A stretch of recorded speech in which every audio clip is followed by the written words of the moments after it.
Olá, meus queridos, estamos de volta.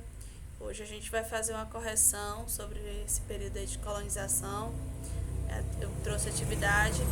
Lembrando que a correção é o momento em que a gente sempre para, dá um pause agora na aula, traz o livro, traz o caderno para corrigir, para acrescentar, enfim, para melhorar aí a compreensão de vocês no conteúdo, tá certo? Vamos só colocar aqui a canetinha para a gente começar. Então, a primeira questão aqui. Complete as informações do quadro abaixo, preenchendo as lacunas. Inicialmente, a gente vai falar que o nome da revolta foi a Guerra dos Emboabas e como foi que aconteceu. A Guerra dos Emboabas foi um enfrentamento entre portugueses e paulistas. No caso, os paulistas, bandeirantes paulistas, que encontraram inicialmente esse ouro, eles acreditavam ter mais direitos de explorar os territórios de Minas. O termo emboaba, só fazendo a referência, é um termo indígena que chamava, né, as aves dos pés cobertos, uma referência às botas também que os portugueses utilizavam. Então, essa imposição que os paulistas quiseram colocar para os portugueses não deu certo.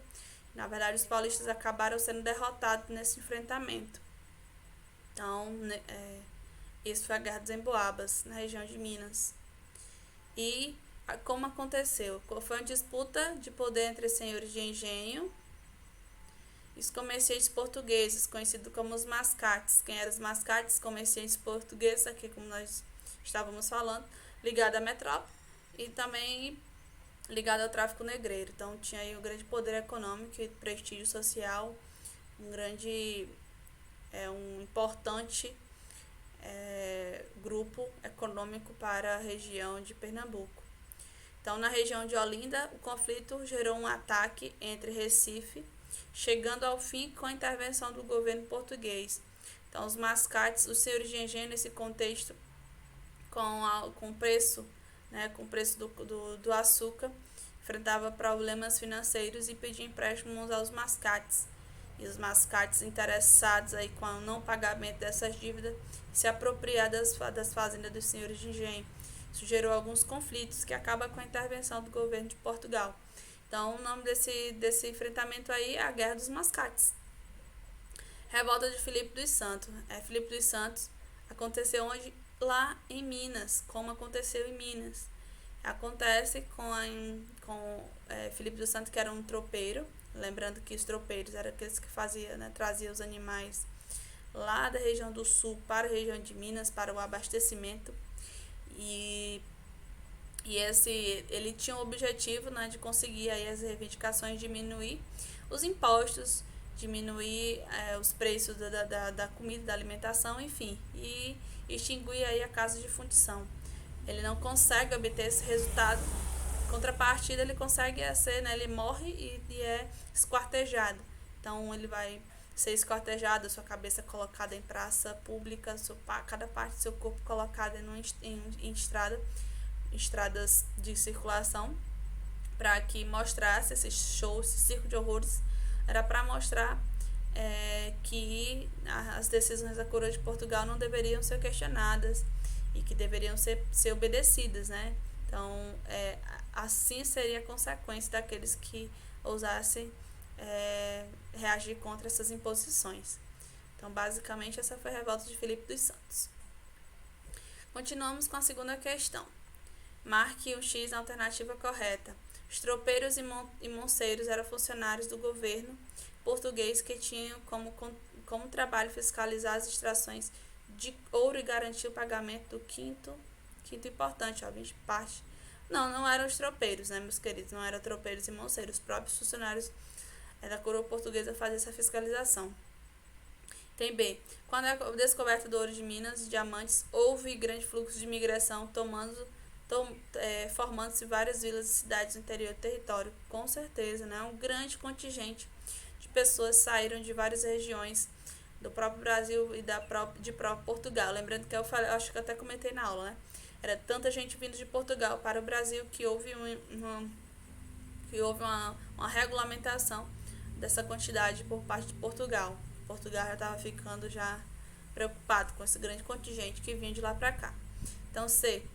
a descoberta das minas e do ouro de diamantes não causou grandes transformações na colônia. Essa palavra que não causou, ela está totalmente incorreta, porque o ouro, a descoberta do ouro traz muita gente para cá, traz a colônia, traz ao povoamento de muitas regiões. Então, terceira questão. Cite o nome de algumas cidades fundadas no século XVIII por causa do deslocamento de pessoas para as regiões.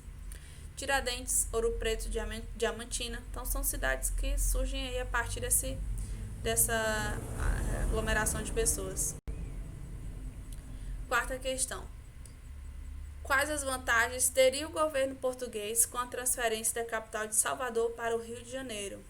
Bom, gente, acontece que em 1763, a capital que antes era na Bahia passa a ser lá no Rio. Por quê? Questão de localização, geograficamente. Próximo de Minas, próximo para aproximação para poder fiscalizar melhor o pagamento de impostos também, que eram o interesse da coroa portuguesa. Como também ficar um pouco mais próximo das questões que envolvendo disputas territoriais lá no sul. Quinta questão. Complete as frases a seguir utilizando as palavras abaixo. No século XVIII, alguns tratados assinados entre Portugal e Espanha delimitaram o quê? Delimitaram as fronteiras. B. O tratado assinado entre Portugal e Espanha em 1750 ficou conhecido como Tratado de Madrid. C. O Tratado de Madrid foi orientado pelo princípio do ut possidetis. D. De acordo com o Tratado de Santo Ildefonso, fiz tudo, né? Não ficou muito bonitinho não, mas isso aí. Tratado de Ildefonso. A colônia de Sacramento de Sete Povos das Missões ficaram sob domínio espanhol. Por fim, o item E, tratado que definiu a região de Sete Povos das Missões fosse incorporada ao território português na colônia foi o Tratado de Badajoz, dos Badajoz, em 1801. Finalizando essa atividade, sexta questão, marque um X na alternativa correta sobre a economia da colônia no século XVIII. Tem estou falando dos nossos hermanos, aí lembrei da encomenda. Economia do século XVIII. A única atividade econômica desenvolvida na colônia foi a mineração? Definitivamente não foi a única. A cana-de-açúcar deixou de ser produzida, até atualmente ainda é produzida, né? Então, deixou de ser produzida no século XVIII, não deixou de ser produzida. Última, C. Entre as atividades econômicas desse período estavam a extração do pau-brasil, a produção de cana-de-açúcar, a mineração, a pecuária e a extração das drogas do sertão. Isso mesmo, tinha outras coisas além da mineração da cana-de-açúcar. Houve nesse período colonial ciclos econômicos. Finalizando, a gente chega nesse momento aqui que alguns conceitos que foram trabalhados durante todo o conteúdo. Então, a gente vai colocar para cá.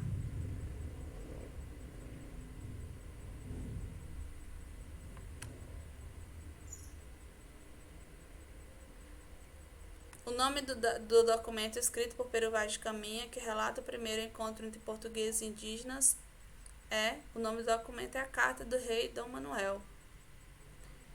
E que ele dizia, né, que naquela não tinha ouro, né, não tinha metais preciosos, mas era grande beleza e tinha almas para ser salva, né? Ele fala muito bem nessa carta, nessa descrição. A catequização dos indígenas representou a destruição dos seus costumes, a catequização. Os indígenas e africanos foram escravizados na colônia. Escambo era nome da troca dos indígenas portugueses no século XVI. Durante a administração de Maurício de Nassau, foram feitas várias melhorias urbanas na capital de Pernambuco. O plantio da cana-de-açúcar, o plantio da cana e a produção de açúcar eram feitos em grandes propriedades rurais, chamadas de engenhos. Durante o tempo que foram escravizados no Brasil, os africanos e seus descendentes sempre apresentaram resistência. Importante demais falar disso, viu? Sempre houve resistência. No século XVIII, só finalizando aqui, a mineração não era a única atividade econômica desenvolvida na colônia. Isso mesmo. Então a gente fala aqui, desde o momento, ele fala bastante sobre esses conceitos lá do momento inicial, né, na carta do rei ao rei Dom Manuel, em que fazia a descrição do que se encontrava e dos interesses e também das motivações do Brasil ter ficado 3 décadas deixados um pouco de lado. E fala também da catequização, extremamente importante falar do processo de catequização, no sentido da contribuição não ter sido somente religiosa, mas também a própria educação. Como eu falo, os primeiros professores do Brasil foram os catequistas, os jesuítas, que trouxeram o processo de aldeamento, passaram os costumes europeus considerados civilizados para os indígenas. E outra coisa também é o processo de escravização. Escravizados, a gente retoma para o uso da palavra escravizados, porque as pessoas foram escravizadas, elas não eram escravas, ninguém é escravo, a escravidão não é condição natural de ninguém. Escravização, processo em que foi imposto aos africanos aqui, que foram trazidos para o Brasil e para outros lugares do mundo também, né? E a gente fala um pouco sobre Maurício de Nassau, que foi importante aí no processo de colonização da região de Pernambuco, né, em Olinda. Tem grandes contribuições na região.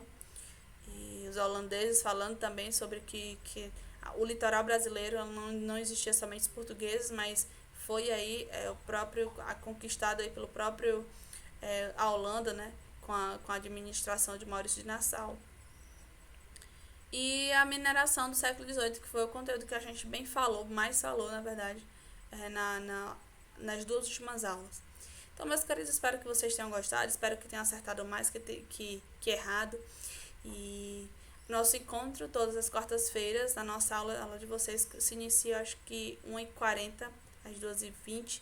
Então, estejam lá, lembrando que a participação de vocês tem um bônus, tem um pontinho aí por participação. Só terá ganhos, tá certo? Falamos sobre esses conceitos, sobre alguns temas ligados ao conteúdo, resolução de atividades. Enfim, apareçam lá, tá? Todas as quartas-feiras. Fiquem bem, estejam bem, até o nosso próximo encontro.